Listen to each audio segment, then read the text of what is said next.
hay un tema que la mayoría de los predicadores modernos ha decidido tocar lo menos posible. Un tema que las iglesias contemporáneas han suavizado, reinterpretado o directamente eliminado de sus enseñanzas dominicales. Un tema que cuando se menciona, produce incomodidad inmediata en cualquier audiencia. Y sin embargo, es el tema sobre el cual Jesús habló más que sobre el cielo. Es el infierno. Y lo que el Hijo de Dios dijo sobre ese lugar es tan específico, tan directo y tan aterrador que muchos cristianos hoy preferirían no leerlo. Pero el Evangelio sin la advertencia del juicio no es el Evangelio que Jesús predicó. Y el cristianismo que ha eliminado el infierno, ha eliminado también la urgencia de la cruz. Hoy vamos a recorrer todo lo que la Biblia dice sobre el infierno, no para asustar, sino para presentar con honestidad lo que la Escritura enseña, lo que Jesús enseñó, y lo que cada ser humano necesita saber sobre el destino de los que mueren sin Cristo. Lo primero que hay que entender es que la palabra infierno en español traduce varias palabras hebreas y griegas diferentes que no significan exactamente lo mismo. En el Antiguo Testamento, la palabra hebrea es Sheol. Sheol se refiere al lugar de los muertos, el inframundo, el sepulcro en sentido amplio. No es exactamente lo que entendemos hoy por infierno. Es más bien el destino común de toda la humanidad antes de la resurrección de Cristo. Job hablaba del Sheol, David lo mencionaba, Salomón se refería a él. En el Sheol descendían tanto los justos como los impíos, aunque a estados diferentes. Los justos iban a un lugar de descanso que más adelante Jesús llamaría el seno de Abraham. Los impíos iban a un lugar de tormento. Esta distinción es crucial porque sin ella se confunden todos los textos del Antiguo Testamento sobre la vida después de la muerte. En el Nuevo Testamento, escrito en griego, encontramos tres palabras diferentes que las Biblias suelen traducir como infierno. La primera es Hades, el equivalente griego del Sheol hebreo. Hades aparece 10 veces en el Nuevo Testamento y se refiere al lugar intermedio donde los muertos esperan el juicio final. La segunda palabra es Tártaro, que aparece solo una vez, en 2 de Pedro 2:4, y se refiere específicamente a la prisión donde Dios encerró a los ángeles caídos. La tercera y más importante es Gehenna. Gehenna aparece 12 veces en el Nuevo Testamento, y 11 de esas veces la usa Jesús mismo. Gehenna es la palabra que se traduce con mayor frecuencia como infierno, y Gehenna se refiere al lago de fuego, al destino final de los condenados después del juicio del gran trono blanco. El nombre Gehenna tiene una historia oscura y reveladora. Viene del valle de Hinnom, en hebreo Gehinnom, un valle real al sur de Jerusalén.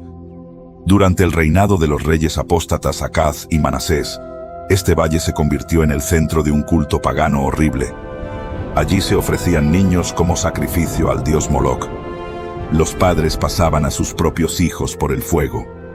Segundo de Reyes 23:10 registra cómo el rey Josías, en su reforma religiosa, profanó deliberadamente el valle para que nadie volviera a sacrificar a sus hijos allí. Después de la profanación, el valle se convirtió en un basurero permanente de Jerusalén. Allí se quemaba la basura de la ciudad día y noche. Los cadáveres de criminales y animales muertos se arrojaban allí para ser consumidos por las llamas. Los gusanos infestaban los desechos. El humo subía constantemente. El fuego nunca se apagaba. Cuando Jesús quiso describir el lugar de tormento eterno, eligió esta palabra. Eligió la imagen más repugnante que la geografía de Jerusalén podía ofrecer: el basurero ardiente del valle de Hinnom. Vamos a ver lo que Jesús mismo dijo sobre el infierno, porque las palabras de Jesús son la fuente más importante sobre este tema. Jesús no mencionó el infierno como una metáfora distante o un símbolo poético. Lo describió como un lugar real, con características específicas y consecuencias eternas. En Mateo 5:22, en medio del Sermón del Monte, Jesús dice: «Cualquiera que diga a su hermano necio, quedará expuesto al infierno de fuego. En Mateo 5:29, advierte: si tu ojo derecho te es ocasión de caer, sácalo y échalo de ti, pues mejor te es que se pierda uno de tus miembros, y no que todo tu cuerpo sea echado al infierno. Jesús está hablando con una urgencia que las predicaciones modernas suaves han perdido. Está diciendo que es mejor sufrir cualquier pérdida temporal antes que terminar en el lugar de tormento eterno. En Mateo 10:28, Jesús va aún más lejos. No temáis a los que matan el cuerpo, mas el alma no pueden matar. Temed más bien a aquel que puede destruir el alma y el cuerpo en el infierno. Aquí Jesús establece dos verdades cruciales. Primera, hay alguien con la autoridad de destruir alma y cuerpo en el infierno. Ese alguien es Dios mismo, no el diablo, como muchos creen erróneamente. Segunda, el infierno afecta tanto al cuerpo como al alma. No es un estado puramente espiritual o simbólico. Es un lugar donde el ser humano experimenta consecuencias físicas y espirituales reales. En Marcos 9, capítulo central para entender el infierno, Jesús repite 3 veces la misma frase con énfasis sobrenatural. Versículos 43 al 48. Si tu mano te fuere ocasión de caer, córtala. Mejor te es entrar en la vida manco, que teniendo 2 manos ir al infierno, al fuego que no puede ser apagado, donde el gusano de ellos no muere, y el fuego nunca se apaga. Y si tu pie te fuere ocasión de caer, córtalo. Mejor te es entrar a la vida cojo, que teniendo 2 pies ser echado en el infierno, al fuego que no puede ser apagado, donde el gusano de ellos no muere, y el fuego nunca se apaga. Y si tu ojo te fuere ocasión de caer, sácalo. Mejor te es entrar en el reino de Dios con un ojo, que teniendo 2 ojos ser echado al infierno, donde el gusano de ellos no muere, y el fuego nunca se apaga. 3 veces. Donde el gusano no muere, y el fuego nunca se apaga. Esta repetición no es retórica. Jesús está citando directamente a Isaías 66:24, el último versículo del libro de Isaías, donde el profeta describe el destino de los rebeldes contra Dios con esas exactas palabras. El gusano que no muere, el fuego que no se apaga, eternidad sin alivio. Algunos teólogos modernos han intentado argumentar que estas descripciones son metafóricas, que el infierno es solo una imagen del juicio, no un lugar literal con sufrimiento real. Pero hay un problema serio con esa interpretación. Si el infierno es solo una metáfora, entonces el cielo también lo es. Si el fuego del infierno es simbólico, entonces el río de vida del cielo también es simbólico. No se puede aplicar lecturas literales al cielo y lecturas metafóricas al infierno sin caer en una inconsistencia hermenéutica grave. Jesús habló con la misma seriedad sobre ambos lugares. Si uno es real, el otro también lo es. La parábola del rico y Lázaro, en Lucas 16:22 al 31, es la descripción más detallada del estado de los muertos, antes del juicio final que tenemos en toda la Biblia.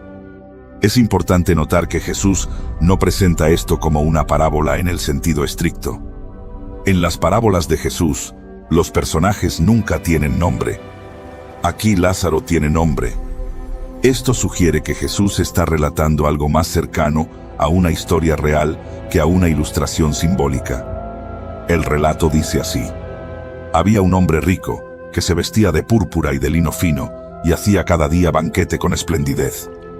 Había también un mendigo llamado Lázaro, que estaba echado a la puerta de aquel, lleno de llagas, y ansiaba saciarse de las migajas que caían de la mesa del rico. Y aún los perros venían y le lamían las llagas. Aconteció que murió el mendigo y fue llevado por los ángeles al seno de Abraham. Y murió también el rico y fue sepultado. Lucas 16:19 al 22. Aquí Jesús describe la muerte de 2 hombres y sus destinos opuestos. Lázaro, el mendigo justo, es llevado por los ángeles al seno de Abraham, el lugar de descanso de los justos antes de la resurrección. El rico, sin nombre, es simplemente sepultado. No hay ángeles que lo lleven. No hay descanso esperándolo. Y luego Jesús continúa con detalles que han sido objeto de estudio durante siglos. Versículos 23 al 24. Y en el Hades alzó sus ojos, estando en tormentos, y vio de lejos a Abraham y a Lázaro en su seno. Entonces él, dando voces, dijo: Padre Abraham, ten misericordia de mí, y envía a Lázaro, para que moje la punta de su dedo en agua, y refresque mi lengua, porque estoy atormentado en esta llama. Notemos varios detalles. Primero, el rico está consciente. No está dormido, no está aniquilado, no está en un estado neutral. Está plenamente consciente de su situación, de su identidad y de sus recuerdos. Segundo, el rico puede ver. Alza sus ojos y ve a Abraham y a Lázaro. Hay percepción en el lugar de tormento. Tercero, el rico siente. Está atormentado, dice: estoy atormentado en esta llama. El sufrimiento es real, palpable, físico. Cuarto, el rico recuerda. Recuerda a sus hermanos vivos, recuerda su vida pasada, recuerda lo que pudo haber hecho. La memoria sigue intacta. Y quinto, el rico puede comunicarse. Tiene una conversación completa con Abraham desde el lugar de tormento. La respuesta de Abraham es igualmente reveladora. Versículos 25 al 26. Pero Abraham le dijo: Hijo, acuérdate que recibiste tus bienes en tu vida, y Lázaro también males. Pero ahora, éste es consolado aquí, y tú atormentado. Además de todo esto, una gran sima está puesta entre nosotros y vosotros, de manera que los que quisieren pasar de aquí a vosotros, no pueden, ni de allá pasar acá. Una gran sima. Un abismo infranqueable. Esto significa que después de la muerte, no hay segunda oportunidad. No hay forma de cruzar de un lado al otro. El lugar donde mueres determina dónde pasas la eternidad. Esa es la enseñanza directa de Jesús.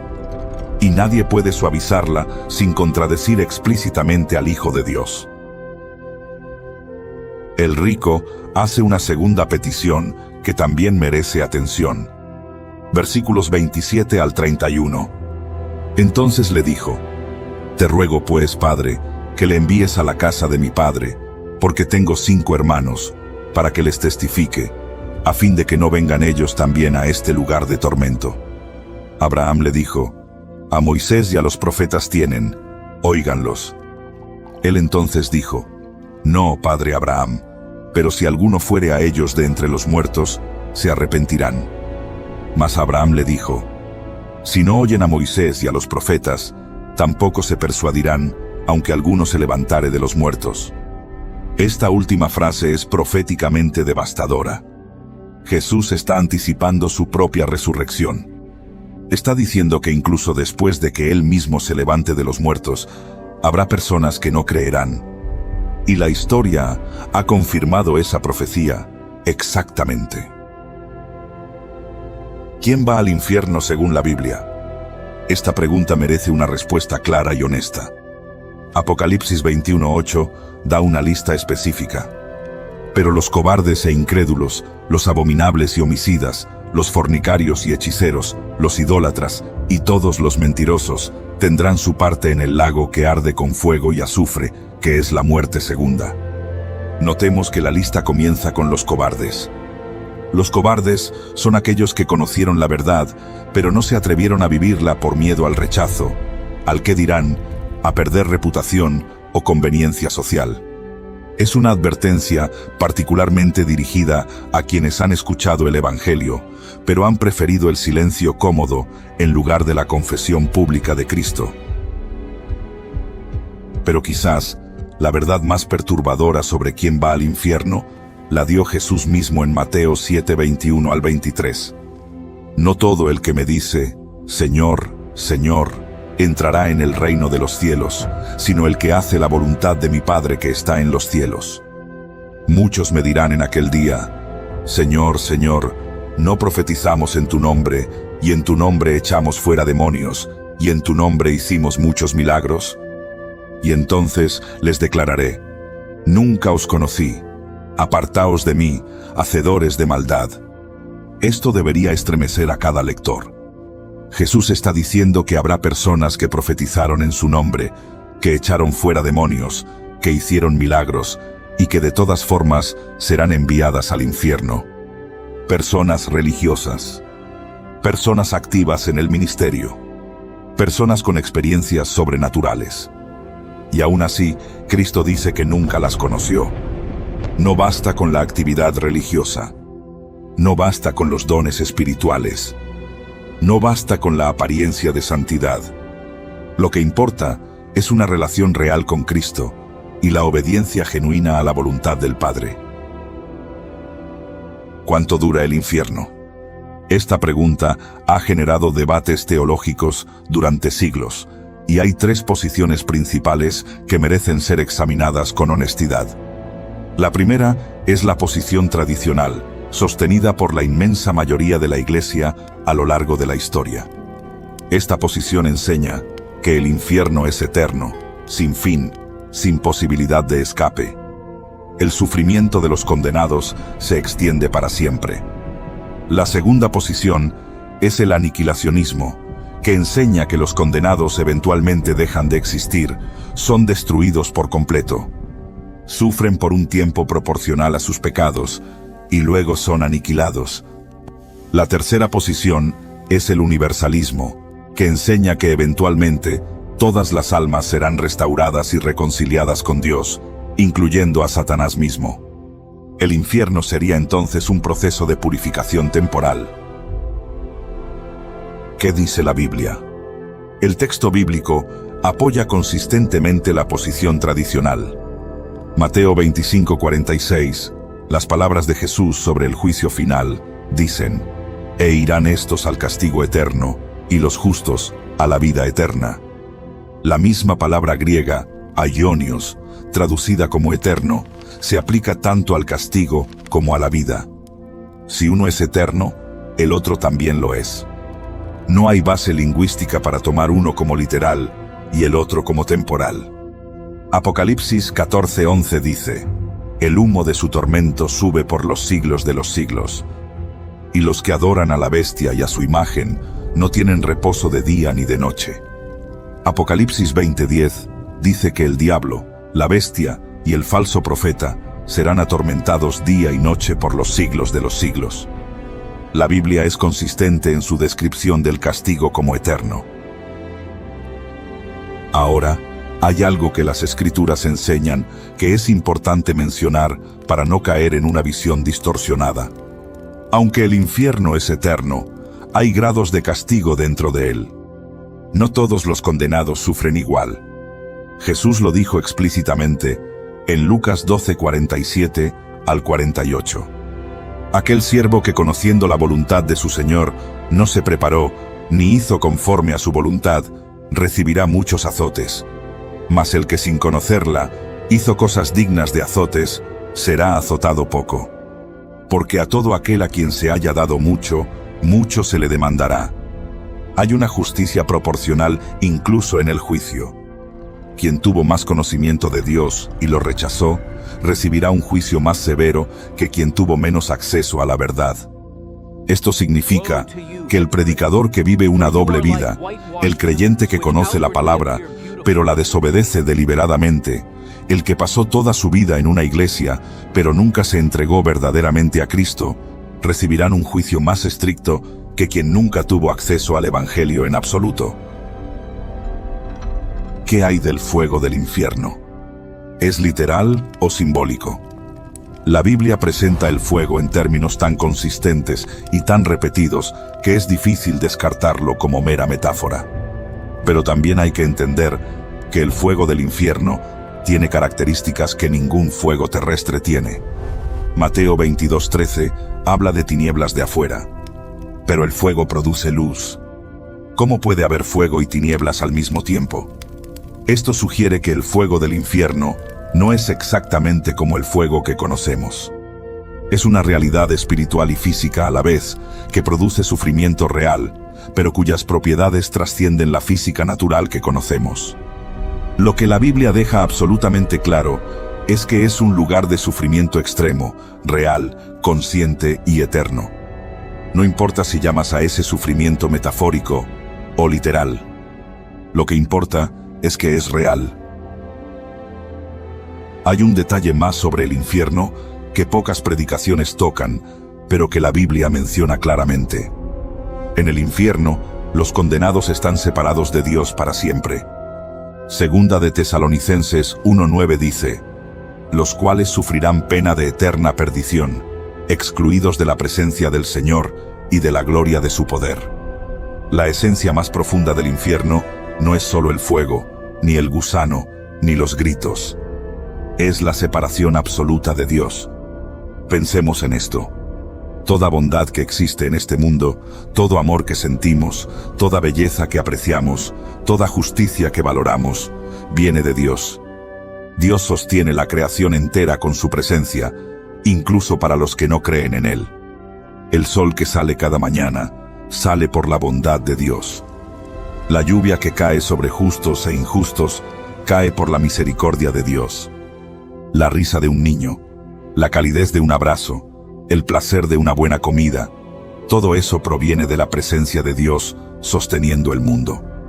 Imaginemos un lugar donde Dios retira completamente esa presencia, donde no hay ninguna bondad, ningún amor, ninguna belleza, ningún consuelo. Solo soledad absoluta, oscuridad absoluta y sufrimiento absoluto. Eso es el infierno, no la ausencia parcial de Dios, la ausencia total. ¿Por qué creó Dios el infierno? Esta es una pregunta legítima que muchos hacen, y la respuesta bíblica es clara. Mateo 25:41 dice: apartaos de mí, malditos, al fuego eterno preparado para el diablo y sus ángeles. El infierno fue creado originalmente como castigo para Satanás y los ángeles caídos. No fue creado para los seres humanos. Pero cuando un ser humano elige rechazar a Cristo, está eligiendo voluntariamente el destino que originalmente fue diseñado para los ángeles rebeldes. Está aliándose con Satanás, contra Dios. Y la justicia divina simplemente le otorga el destino que él mismo eligió. Esto es importante, porque desmiente la idea de que Dios envía arbitrariamente personas al infierno. Dios no quiere que nadie perezca. Segunda de Pedro 3:9 es explícita. El Señor no retarda su promesa, según algunos la tienen por tardanza, sino que es paciente para con nosotros, no queriendo que ninguno perezca, sino que todos procedan al arrepentimiento. Dios extendió la oferta de salvación a todo ser humano. Cristo murió por todos. Los que terminan en el infierno, terminan allí porque rechazaron la salvación que Dios les ofreció. Una pregunta delicada que merece respuesta es: ¿qué pasa con los que nunca escucharon el Evangelio? Romanos 1:18 al 22 da una respuesta importante. Pablo enseña que Dios se ha revelado a toda la humanidad a través de la creación. Las cosas invisibles de Él, su eterno poder y deidad, se hacen claramente visibles desde la creación del mundo, siendo entendidas por medio de las cosas hechas. Esto significa que ningún ser humano queda sin algún testimonio de Dios. La conciencia moral, la creación misma, el orden del universo, todo apunta a un creador. El que rechaza esa revelación general es responsable de ese rechazo. Pero Dios también es perfectamente justo. Romanos 2 enseña que Dios juzgará a cada persona según la luz que recibió. Quien tuvo más luz será juzgado por más. Quien tuvo menos luz, por menos. Pero todos serán juzgados con justicia perfecta. Y esa justicia es algo que solo Dios puede ejercer, porque solo Él conoce todos los corazones. Apocalipsis 20:11 al 15 describe el juicio final con detalles solemnes. Y vi un gran trono blanco, y al que estaba sentado en él, de delante del cual huyeron la tierra y el cielo, y ningún lugar se encontró para ellos. Y vi a los muertos, grandes y pequeños, de pie ante Dios. Y los libros fueron abiertos, y otro libro fue abierto, el cual es el libro de la vida. Y fueron juzgados los muertos por las cosas que estaban escritas en los libros, según sus obras. Y el mar entregó los muertos que había en él, y la muerte y el Hades entregaron los muertos que había en ellos, y fueron juzgados cada uno según sus obras. Y la muerte y el Hades fueron lanzados al lago de fuego. Esta es la muerte segunda. Y el que no se halló inscrito en el libro de la vida fue lanzado al lago de fuego. El criterio decisivo es estar inscrito en el libro de la vida. Y solo se inscribe en ese libro quien recibe a Jesucristo como Señor y Salvador. No se trata de pesar buenas obras contra malas obras. Se trata de tener el nombre escrito en el libro. Ahora bien, hay algo que hay que decir con la misma claridad con la que la Biblia habla del infierno. Dios no se complace en el sufrimiento de los condenados. Ezequiel 33:11 dice: Vivo yo, dice el Señor, que no quiero la muerte del impío, sino que se vuelva el impío de su camino y que viva. Volveos, volveos de vuestros malos caminos. ¿Por qué moriréis, casa de Israel? El Dios de la Biblia no es un Dios cruel que disfruta enviando personas al infierno. Es un Dios que llora por los perdidos. Jesús lloró sobre Jerusalén porque sabía que la ciudad había rechazado al Mesías. Cristo dijo: «¿Cuántas veces quise juntar a tus hijos, como la gallina junta sus polluelos debajo de las alas, y no quisiste?» El infierno no es la voluntad principal de Dios para nadie. Es la consecuencia inevitable de rechazar la única salvación que Él ofrece. La cruz de Cristo cobra todo su significado solo cuando entendemos lo que es el infierno. En la cruz, Jesucristo, el Hijo eterno de Dios, sufrió el equivalente del infierno por la humanidad. Cargó con el peso del juicio que merecíamos cada uno de nosotros. Cuando gritó: Dios mío, ¿por qué me has desamparado?», estaba experimentando la separación de Dios que los condenados experimentan eternamente. Pero Él la experimentó voluntariamente, y solo por unas horas, para que nosotros no tuviéramos que experimentarla nunca. Esa es la magnitud del amor de Dios. Esa es la profundidad del sacrificio de Cristo. Eliminar el infierno de la teología cristiana es eliminar la urgencia de la cruz. Si no había nada de qué salvarse, ¿por qué murió Cristo? La cruz solo tiene sentido si el infierno es real. Quiero preguntarte algo directo y honesto. Si murieras esta noche, ¿estás absolutamente seguro de dónde despertarías mañana? No te pregunto si vas a una iglesia. No te pregunto si fuiste bautizado. No te pregunto si tus padres eran cristianos o si tu nombre está en algún registro de membresía. Te pregunto si has reconocido tu pecado, si te has arrepentido genuinamente, si has recibido a Jesucristo como tu Señor y Salvador, si tu nombre está escrito en el libro de la vida. Porque si la respuesta es no, o si la respuesta es no estoy seguro, entonces lo más urgente que puedes hacer en este momento es resolver esa pregunta. No mañana, no el próximo domingo. Hoy, porque nadie tiene el mañana garantizado.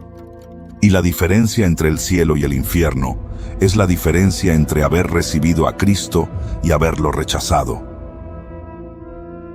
Si estás escuchando esto y nunca le has entregado tu vida a Jesús, te invito a hacerlo ahora mismo.